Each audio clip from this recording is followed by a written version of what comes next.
This is KBS World Radio, the overseas service of the Korean Broadcasting System, coming to you from Seoul, the capital of the Republic of Korea. We now begin today's English broadcast on KBS World Radio.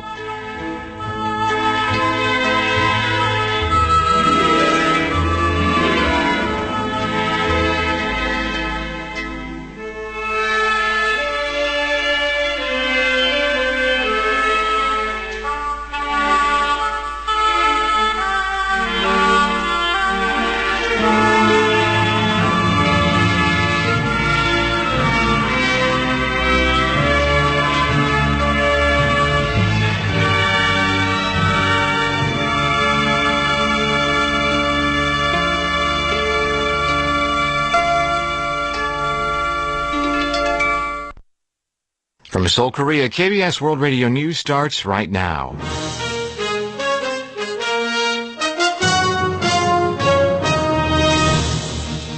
On today's broadcast, U.S. President Donald Trump says conditions must be right for talks with North Korea. A Chinese newspaper urges Beijing to keep up its opposition to the U.S.-built missile defense system THAAD. And the United Nations Committee advises revising the 2015 agreement between Seoul and Tokyo on sex slavery. This is KBS World Radio News. I'm Bruce Harrison.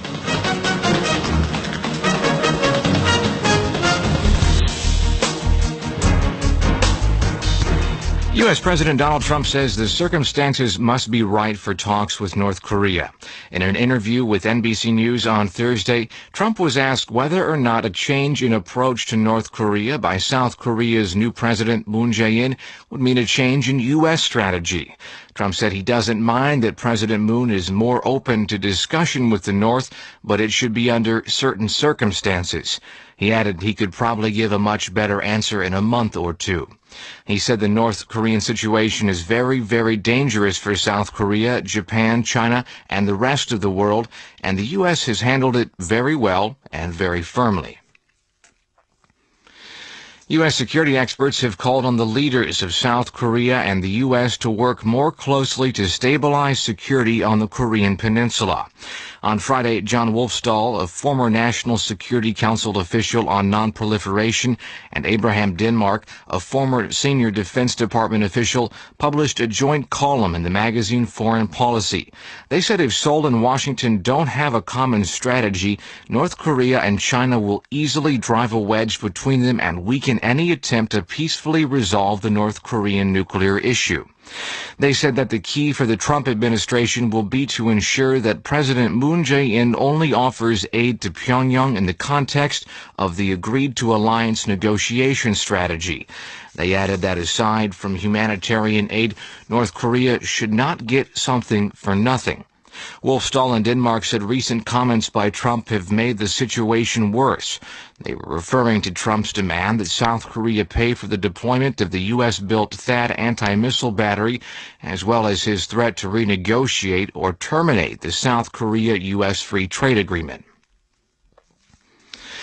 A Chinese newspaper says Beijing should keep up its opposition to the U.S.-built THAAD anti-missile system even as it strengthens communication with South Korea under its new president. In an opinion piece, the Global Times noted that newly elected President Moon Jae-in said multiple times during his campaign that THAAD deployment should be put to vote in Parliament. This, the Times said, indicates that deployment is not absolutely final and uncertainties remain. The editorial also said the U.S. is the real power behind the deployment.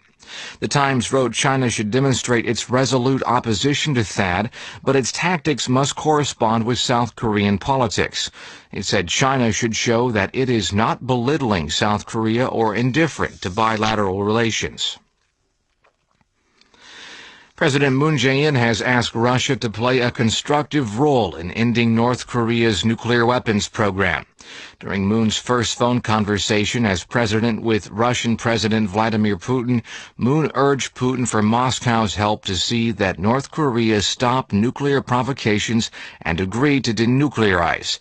Moon said Seoul, on its part, will seek early resumption of inter-Korean dialogue and the six-party talks. The two leaders spoke on Friday for about 20 minutes. In other areas of cooperation, Moon promised South Korea will do more to develop Russia's Far East and expand shipping routes in the Arctic bordering Russia. Moon also promised efforts to extend Siberian natural gas pipelines to reach South Korea. Putin told Moon that Russia is prepared to cooperate in all those areas and help deal with the North Korean nuclear issue. A United Nations committee has recommended Seoul and Tokyo revise a settlement reached in 2015 on Japan's enslavement of women for sex during wartime. On Friday, the UN Committee Against Torture said in a report that it welcomes the deal, but it's also insufficient. The committee said the deal falls short in compensating and restoring the dignity of victims, as well as investigating facts and promising to prevent a recurrence. The report is not binding, but considered significant because it's the first official assessment by the UN regarding Japan's use of foreign women as sex slaves during World War II. Many of the victims were Korean, and in 2015, South Korea and Japan reached a deal to settle the bitter historical dispute between the two countries.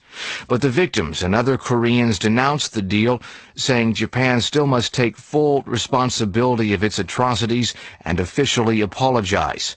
Newly elected President Moon Jae-in has promised to renegotiate the settlement. South Korean traders are growing concerned about export prices as the Trump administration appears primed to renegotiate the North American Free Trade Negotiation, known simply as NAFTA. This week, U.S. Congress approved Robert Lighthizer as President Trump's U.S. trade representative. According to industry sources, now that Lighthizer, a protectionist-leaning trade lawyer, has been approved, steps will begin to renegotiate NAFTA. Talks are expected to begin with Mexico and Canada as early as August. The Korea International Trade Association says Mexico's efforts to the U.S. will drop significantly if the U.S. leaves NAFTA or raises tariffs. The association says that will deal a blow to the price competitiveness of Korean exports shipped to the U.S. through Mexico. Mexico relies on America for over 80% of its shipments. The figure increased sevenfold since NAFTA took effect in 1994. Currently, around 84% of Mexico's exports and half of its imports depend on the regional trade agreement. The presidential office has submitted to Parliament a request for a confirmation hearing on Prime Minister-designate Lee Nak-yeon.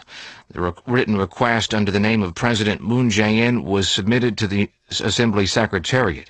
Supporting documents include a statement on why the president has tapped Lee to become the prime minister, as well as the nominee's personal records regarding wealth, military service, tax payments, and whether he has a criminal history.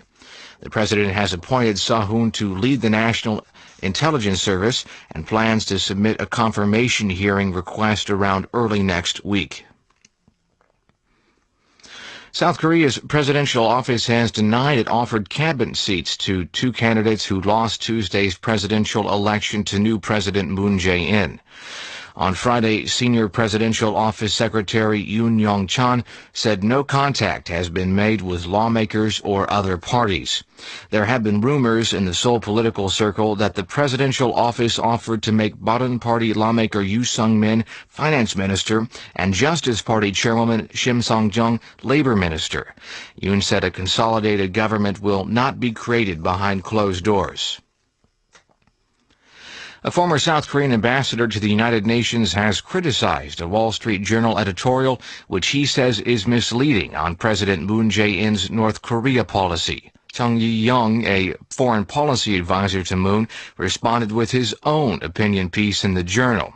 He said the journal's editorial on May 5th gave a misguided impression when it wrote that Moon would hamper U.S. efforts to increase pressure on the North to give up its nuclear program.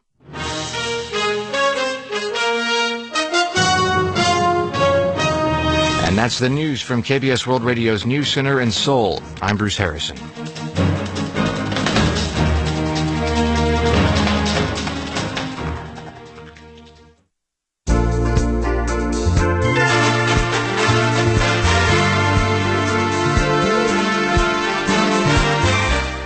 Hello everyone and welcome to the Saturday Mailbag Show, KBS Listeners Lounge, coming to you from Seoul, the capital of South Korea. It's Saturday, May 13th, 2017, and as always, we've got the latest listeners' letters, messages, and reports we receive from you coming right up. So please stay tuned. I'm Lawrence Taylor. And I'm Kim Ji-eun, and we'll be right back.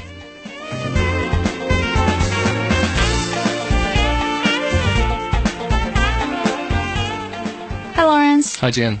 Happy Saturday. Yeah, happy Saturday to you. How are you today? Good. I have been waiting for this day for a long time, so I am very happy. Oh, really? Why particularly today? I actually should let our listeners know I'll be going on a vacation soon. That's right. Yes, I have asked Karen, our good friend Karen Choi, to cover for me while I'm gone. So all our listeners who are, of course, great fans of Karen, who had hosted this show for quite some time, will be able to hear her voice again. So I know I'm leaving my seat in good hands. So yes, I am happy that today has finally come. Can I ask where you're going? I'm going to visit my sister who lives in New York. Ah, very nice. Yeah, and nice. then I'll be swinging by where I went to school, which is Vancouver, Canada. Okay, nice. I've never been to New York, so I'm jealous, actually. I'll show you lots of pictures. Yeah, I look forward to it. All right. Anyway, it seems like we've been talking about special days for weeks in a row, but there's actually another one coming up just around the corner. Oh, that's right. May 15th is Teachers' Day in Korea. That's right. On this day, we express our gratitude to our teachers. I remember when I was little and I was going to school here, we'd have special ceremonies where students sing to the teachers and also give them carnations and cards. It would also be a good day for former students to pay a visit to their former teachers. That's right, and many people do just that too.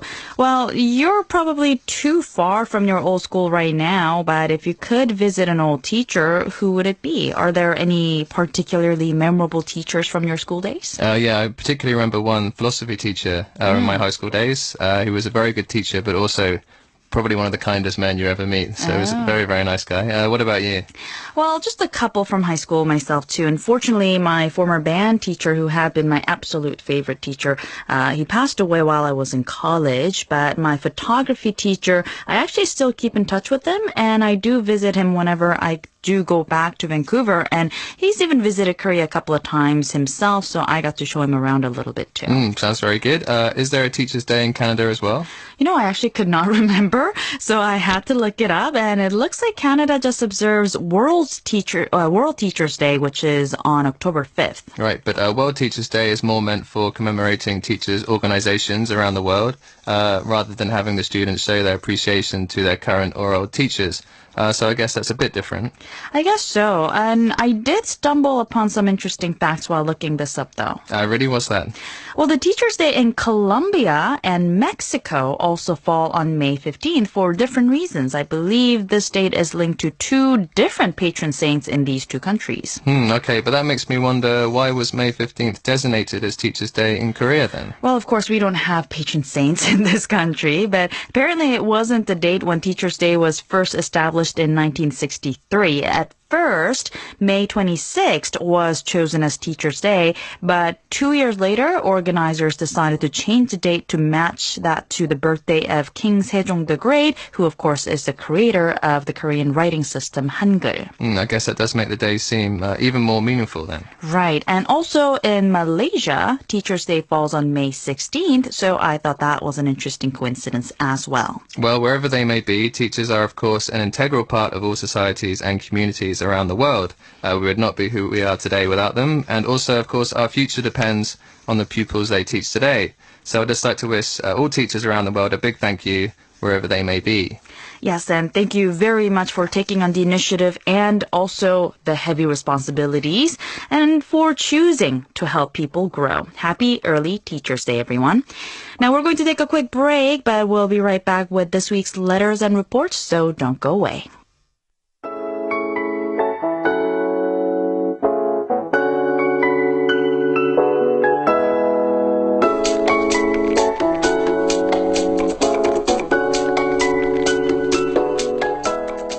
You're listening to KBS Listeners Lounge on KBS World Radio. Okay, it's now time for us to take a look at the listener letters and reception reports. As usual, we've received some fantastic handwritten, typed up, and emailed comments, letters, and reception reports from you, our listeners, and we'll share some of those with you on this program. We'll start with a lovely message we received from listener ISN Murthy of India. He sent us an email recently saying, as a regular World Service listener for 30 years, I am happy to tell you that during those years, I have learned so much about your beautiful country. There are many reasons why I listen to your English broadcasting programs regularly, but the most important reason is the good quality of your programs. You are my favorite worldwide broadcaster. Well, thank you so much for such touching and generous words. We'll do our best to live up to all the love and support we get from our listeners. Thank you, Murthy. We also received an email from listener Matt Kelleher in the US, who also had a very nice message for us. Here's what he wrote. Hello, I am a North American shortwave listener living in Denver, Colorado, and I wanted to take a moment to thank you for continuing to transmit shortwave broadcasts to our continent. While the chosen time and frequency, which was 15.575 megahertz at 1300 hours in the English language, followed by the Korean at 1400 hours UTC. It does sometimes make for difficult listening outside of the summer months. However, I've been lately able to hear the Korean language service and intend to remind myself to check for the English service when it's on. Not many nations have English service broadcasting to North America anymore, so I wanted to thank you for continuing to do so. So thank you very much, 73s. Thank you, Matt, for your message. Of course, 73s means best regards in radio slang, so 73s to you too. We look forward to receiving a reception report from you soon.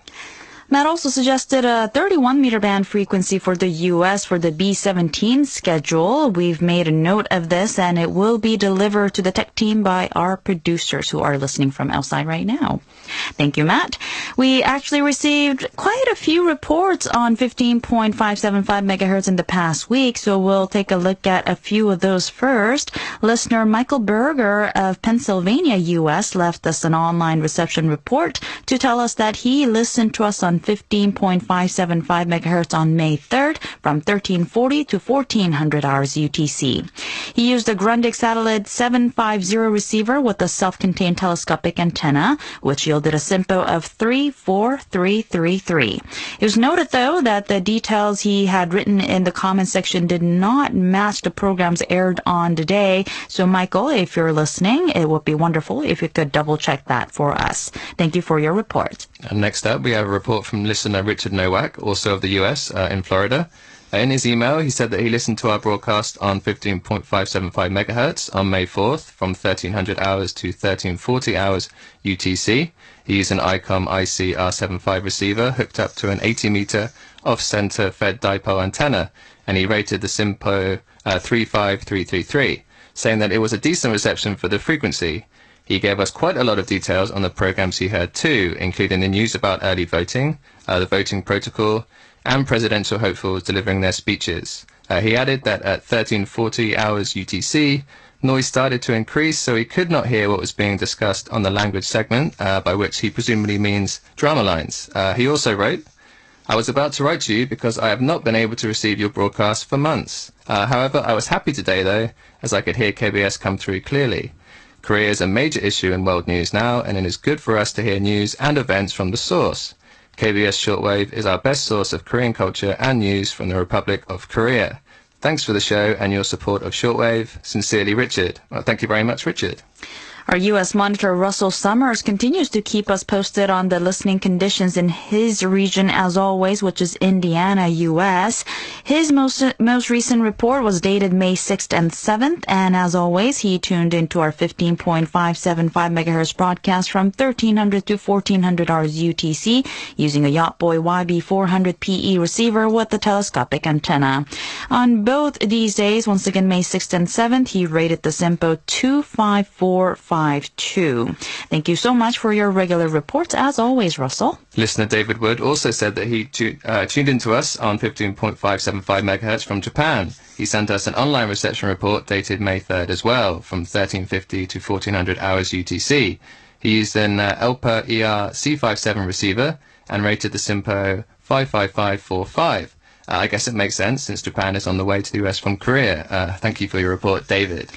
Our Indian monitor Mohammed Shamim S. also mentioned the frequency in his monthly summary for the month of April. Regarding 15.575 megahertz, he said the frequency to North America from 1300 to 1400 hours UTC was average for reception in South India. As for the other frequencies, he wrote the frequency 9.515 megahertz at 1600 to 1700 hours UTC was loud and clear in my area in April of 2017. 9.640 megahertz was good for reception from 1600 to 1700 hours UTC in April as well. 9.880 megahertz was average for reception in his area in April of 2017, according to Mohammed. He wrote, strong jamming from China Radio International. The signal strength was strong, but there was strong jamming from China Radio International. And last but not least, he said the frequency 7.275 megahertz from 1800 to 1900 hours UTC was average for reception in April of 2017, and also noted after 1830 hour UTC, the signal was good for reception. And aside from comments on the frequencies, he also wrote, the Korean travelogue was excellent and educative. He also said the clips from the new Korean drama 5 Enough in Drama Lines were very interesting. He went on to also have a request for us. He asked us to please start a program about palaces in Korea, and also one about a Korean wedding traditions called K-Wedding. Thank you very much. Also taking a quick look at Mohammed's reception reports from last weekend. On May 6th, he listened to us on 9.515 megahertz from 1600 to 1700 hours UTC, and he rated the SINPO 4 across the board. And on the following day, he heard us on 9.640 megahertz from 1600 to 1700 hours UTC once again. And again, he rated the SINPO 4 across the board, which is wonderful. On both days, he used the Grundig YB80 receiver with the long wire antenna to tune in. Thank you very, very much for your regular contributions, including the monthly summaries and requests and suggestions. Thank you, Mohammed. You're listening to KBS Listeners Lounge on May 13th. Up next, we have a report from listener Angelo Pierezza of Rome, Italy. He tuned into us on April 28th on 7.275 megahertz from 1838 to 1847 hours UTC. He used a Texan PL660 receiver with a butternut HF 9VX antenna, and he rated the SINPO 52444. Angelo noted interference from China Radio International and attached an audio recording of the broadcast to the email he sent us. So thank you very much for that, Angelo. Staying in Italy, our monitor Giorgio Romanen seems to have had less luck with 7.275 megahertz than Angelo. In the week ending on April 29th, he was unable to hear us on the said frequency. But he did listen to us on 9.515 megahertz in the week between 1600 and 1700 hours UTC from Monday through Friday, with the SINPO ranging from as low as 24322 to as high as 34433. He used an ICOM IC75 receiver with the Wyndham out antenna. Thank you for your reports, Giorgio. Staying in Europe, listener Gerald Klinger of Austria left us an online reception report and said he listened to us on May 8th on 9.515 megahertz from 1600 to 1700 hours UTC. He used a Lextronics E1 receiver with a Gran ML3 loop antenna, and the SINPO stood at 55444, which is very good. Thank you very much, Gerald. All right, let's take a look at another report on 9.515 megahertz. Listener Siddhartha Bhattacharjee of India emailed us his reports on the frequency after listening to us on April 28th. He said that he tuned in from 1600 to 1630 hours UTC and gave the broadcast an SIO rating of 433. He noted that the signal was weak on this day, adding that the reception condition was not very good. He had used a Texan PL660 receiver with a 20-meter-long outdoor antenna. Thank you for your report, Siddhartha. Our Indian monitor PS Sakar also sent us a report on 9.515 megahertz as well as on 9.640 megahertz. He listened to us on these two frequencies on May 6th between 1600 and 1700 hours UTC using a Texan 606 receiver with a telescopic antenna. He said that the transmission had been good in his region for the entire week and rated the SINPO 4s across the board for both frequencies. Thank you very much, PS. Listener MS Srinivasa Raju of India also sent us a report for our 9.640 megahertz broadcast on May 7th. He listened to us briefly from 1450 to 1500 hours UTC using a Sony ICF SW35 receiver with the long wire aerial antenna. He rated the SINPO 3 across the board and also attached a recording of the broadcast onto the email, which we listened to, of course. Thank you very much for both your report and the audio file. Moving on to another frequency, listener Munir KP of the United Arab Emirates sent us a couple of emails recently, and in one he said he was able to catch our broadcast on 6.095 megahertz. He wrote, "Yesterday I found a lucky signal from 6.095 megahertz after a few months gap. However, I could hear only the final few minutes of the program. Anyway, it was a fantastic experience. Thank you." The reception report was dated Wednesday, May 4th, with the time of the reception ranging from 1320 to 1330 hours UTC. Although he said it was a fantastic experience, the listening conditioning appears to have been rather poor, with a SINPO of 35222. He used a Texan PL660 receiver with a long wire antenna. Anyway, thank you very much for your report, as well as all the recordings you've sent us. Earlier in the same week, though, Munir had sent us a separate report on our 9.880 megahertz broadcast. He wrote, "Thanks for your English service at 1400 hours UTC. It is very convenient for me to listen to KBS radio programs. 9.880 megahertz provides excellent reception at that time. On May 1st, I heard the news, soul calling, including folktales and songs, on this frequency. Compared to 9.515 megahertz at 1600 hours, 9.880 megahertz is strong and loud. Heartiest greetings from Sharjah, Emirate of UAE." He listened to us from 1404 to 1440 hours UTC, and the SINPO stood at 45444. Once again, thank you very much for your report, Munir. Next, we have an email from monitor Ashraful Islam of Bangladesh, who also tuned into us on 9.880 megahertz on May 7th. Using a Grundig Yacht Boy 80 digital receiver with a telescopic rod antenna, he listened to us on the frequency from 1400 to 1430 hours UTC, and he gave the broadcast an SIA rating of 454. He noted that the reception condition had been good, so thank you very much, Ashraful.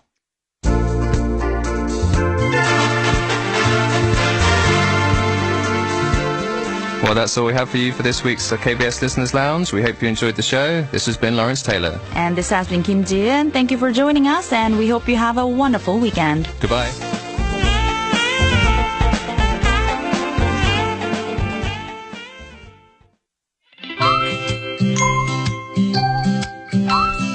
Hello everyone, welcome to the quarterly quiz of KBS World Radio. Every 3 months, we give you, the listeners, a couple of quiz questions. Here are 2 questions for April, May, and June of 2017. Number 1. What is the name of the South Korean actor who won the Silver Bear for Best Actress in the 67th Berlin International Film Festival for her performance in the movie On the Beach at Night Alone? A. Kang Soo-yeon. B. Kim Min-hee. C. Chun Do-yeon. D. Moon So-ri. And number 2. KBS World Radio launched a new program in March which introduces hidden places to visit around Korea. What is the name of the program? A. The Korea Travelogue. B. Talk Korea Right Now. C. I Like Friday. D. KBS Listeners Lounge. If you know the answers, email them to us at english@kbs.co.kr, or you can mail them to KBS World Radio, KBS, Seoul, Republic of Korea. Please enter the competition before the end of June. For more information, visit our website at world.kbs.co.kr. We'll pick out a number of participants with correct answers and send them nice gifts.